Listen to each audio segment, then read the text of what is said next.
यो हो puffer fees, जसलाई ब्लू फिस पनि भनिन्छ। संसारभर यसका करिब 120 भन्दा बढी प्रजाति पाइन्छन्। यसको सबैभन्दा ठूलो विशेषता भनेको जब कुनै खतरा महसुस हुन्छ, यो माछाले आफ्नो शरीरमा हावाहुवा पानीभित्र तानेर आफूलाई बल जस्तै फुलाउँछ, जसले गर्दा शत्रु डराउँछ र नखाई भाग्दछ।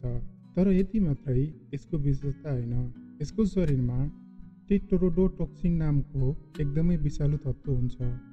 यो विष मानिसका लागि निकै खतरनाक हुन्छ। एक पफर माछामा भएको विषले करिब 30 जना मानिसको ज्यान लिन सक्ने क्षमता राख्दछ। यति खतरनाक माछा भए पनि जापान, कोरिया र चीन जस्ता देशहरूमा यसले फुगु भनेर परिकारको रूपमा खाने गरिन्छ।